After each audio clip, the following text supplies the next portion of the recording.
praktek, makanya tadi pesen nasinya cuma sedikit. terus buat jalan-jalan.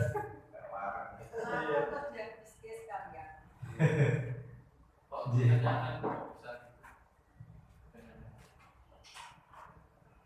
Ini mungkin perlu saya tambahkan, Bapak Ibu, terutama kasus-kasus tertentu yang tidak boleh untuk dilakukan tindakan terapi di grup kan sudah saya sampaikan. Ini ciri-ciri yang mau pingsan tapi sudah. Terus ada ini penyebab darah tidak mau keluar ketika terapi al-fasdu. Nah itu nanti bisa akan kadang kita dapati juga pasien yang tidak dibolehkan untuk al-fasdu. Ini anemia jelas ini, pertama yang anemia kronis. Mungkin bisa ditambahkan untuk catatan pasien jangan difasdu, satu anemia. Kemudian yang kedua tensi naik turun. Nah ini maksud tensi naik turun ini adalah kondisi orang yang biasanya tensinya normal, misalnya 120/80,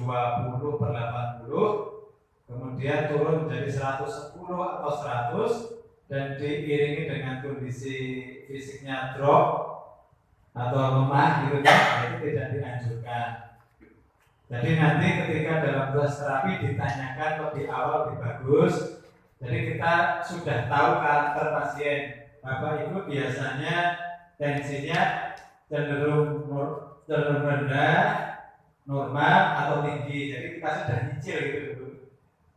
Jadi kalau tahu pasien tadi kondisi cenderung normal, cenderung rendah tapi normal dan dia bawahnya memang seperti itu, nanti ditanyakan kondisi harian bagaimana, aktivitas kerja, makan minumnya bagaimana. Ketika memang fit, akan minum juga biasa, tapi bisa dilakukan tindakan terapi fasdu. Jadi secara umum tensi rendah, tensi normal, tensi tinggi dalam kondisi kondisinya lemah tidak dianjurkan. Terus untuk mereka fisik yang lemah, makan minum sudah di tempat tidur, ini tidak bisa. Kemudian anak-anak ini juga tidak dianjurkan. Kemudian usia yang sudah lanjut, sudah lemah. Kemudian yang tidak dianjurkan juga kondisi mah kronis. Jadi mah kronis ini nanti berkaitan dengan pembentukan darah. Jadi ketika seorang itu pola makannya sudah bermasalah, nanti juga akan mempengaruhi kualitas darah yang ada dalam tubuhnya.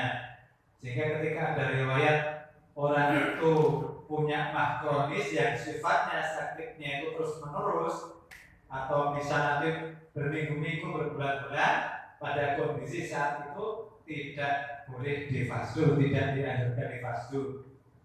Tetapi ketika ada pasien yang punya mah, ada riwayat mah, tapi jarang kambuhnya atau punya asam lambung yang sifatnya jarang kambuh, tapi ketika ada masa tertentu kambuh, itu masih bisa nanti ngambilnya pas kondisi sehat.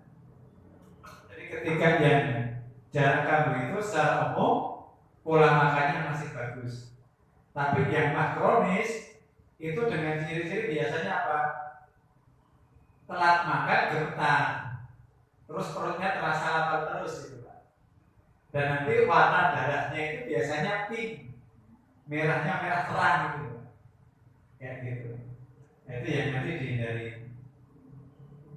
Jadi prinsip terapi al-fasdu bisa dilakukan dengan kondisi catatan pola makan harian, pola minum harian masih wajar normal.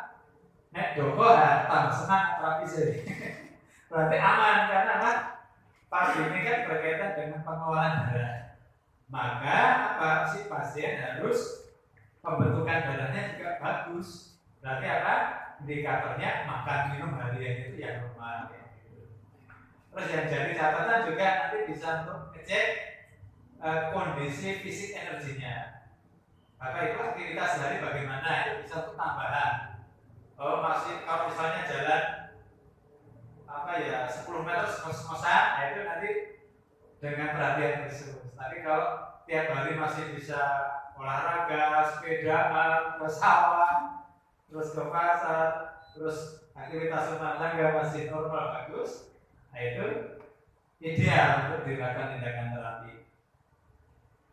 Nah ini yang perlu diperhatikan juga Bapak Ibu, ketika proses terapi kita harus mengetahui kondisi orang itu secara melihat wajah. Okay? Cara melihat wajah kondisi orang yang siap dipasdur yang kelihatan normal. Biasanya ketika orang kondisinya tidak fit, okay? Atau dia baru pemulihan dari sakitnya, biasanya wajahnya sayu, terus ada rasa murung kayak gitu, terus suaranya itu lemah, tidak semangat kayak gitu. Itu salah satu tanda sekilasnya kita bisa membedakan orang yang normal sehat dan orang yang kecenderungannya baru kurang sehat. Kemudian juga untuk melihat kondisi itu kurang darah atau darahnya cukup, nanti saya share di grup ya, gambaran sekilas. Kita bisa melihat telapak tangan. Kalau orang anemi atau ada unsur kurang darah biasanya pucat, Pak. Terus nanti di sini ditekan itu kan putih, itu nggak balik-balik. Itu yang pertama dari telapak tangan biasanya pucat.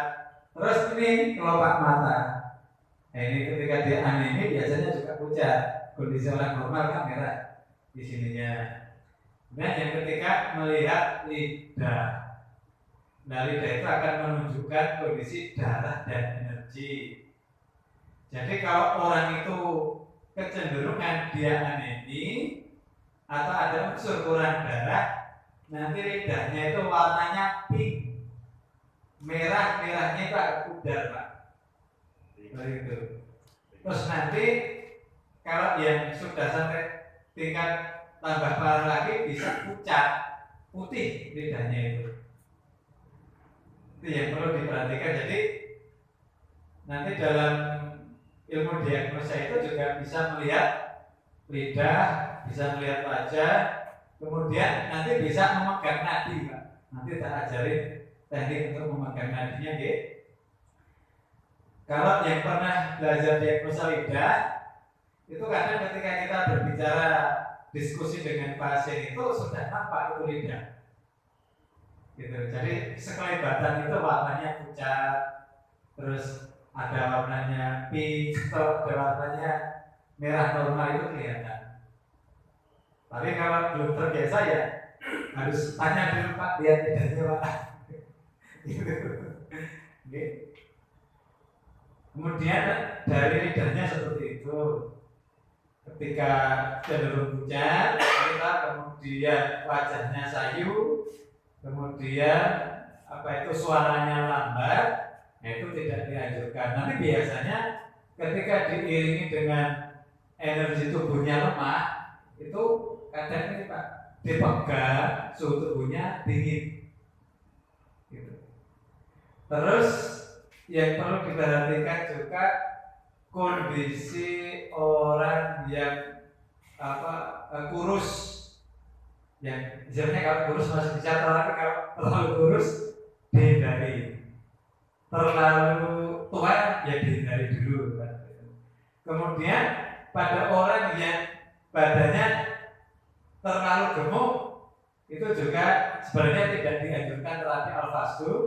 Engko nek pingsan repot lingopeni. Terlalu gemuk itu was-was. Engko nek arep memburuke ning kontrol lagi angel. Gitu. Itu harus punya desain sendiri. Orang gemuk, gitu. Kalau di lantai susah duduk, kan deh, nanti kalau di atas kursi gini, dia mau sembako dengan beri kangen, Mas. Itu yang berapa kilo? Masih jadi. Gimana biasanya yang 90, 100-an ini, Mas? Ya, gitu. Tapi ada dua tipe karakter. orang yang berat badannya 90, 100, 110 gitu, itu ada yang energinya normal, ada yang energinya lemah. Kalau yang energinya itu lemah, biasanya diiringi suka minum es, hobi minum es. Itu kalau seumpama di fase itu tidak dianjurkan untuk pengeluaran darah banyak. Sudah saya sering dapati orang-orang yang berat badannya termasuk berlebih tadi, energi tubuhnya itu nggak kuat. Tapi kalau yang usia berat badannya 60, 80 itu masih rosok, istilahnya itu nggak kenceng-kenceng atau dari ini. Kalau misalnya toh seumpama ada yang mau fast food kita, yang usia-usianya berat badannya berlebih kan, nanti bisa ditambahkan sering konsumsi es enggak. Nanti bisa juga dilihat nadinya.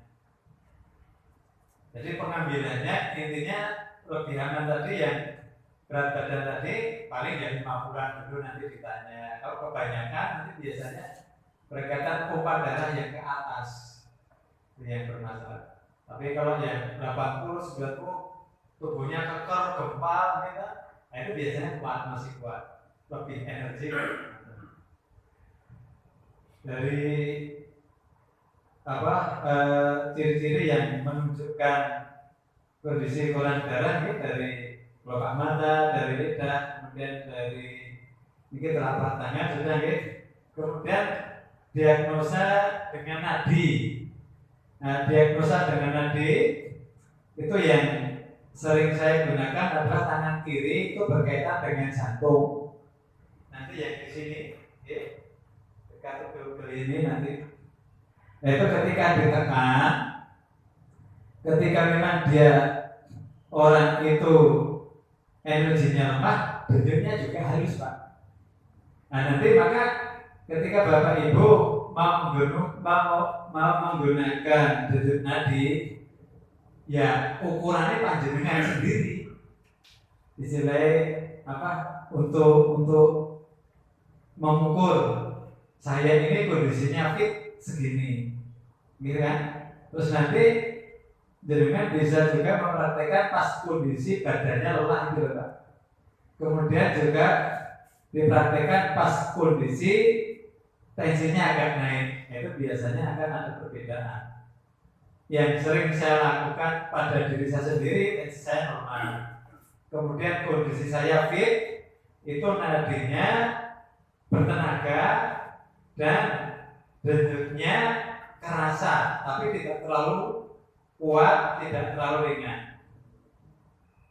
Nah, kemudian ketika kondisi lelah, kecapean, lelah, terus males-malesan, itu biasanya terus feeling saya langsung ngecek nadi, benar enggak? Ternyata melambat dan denyutnya itu tidak di bawah normal ketika badan itu fit. Begitu juga biasanya ketika pertengahan bulan, gitu kan, atau lama nggak bekam, atau lama nggak fast food, darah sudah numpuk, itu bisa tensinya naik. Nah, kemudian ada rasa kenceng-kenceng atau agak pusing di kepala kan itu, Mas. Itu biasanya saya pegang sendiri, denyutnya tambah kenceng dan bertenaga. Dan alhamdulillah selama ini denyut nadi tadi ketika saya praktekkan kepada pasien-pasien itu tingkat akuratnya tinggi, 90-90%, sangat tinggi sekali. Jadi mengetahui energi orang itu benar.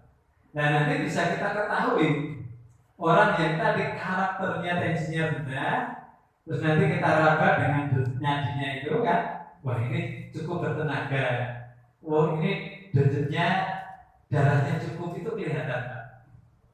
Nah, nanti Bapak Ibu bisa membayangkan orang yang energinya cukup, darahnya cukup, denyutnya bertenaga, dan hentakannya itu ketika kita pegang ini lebar, gitu.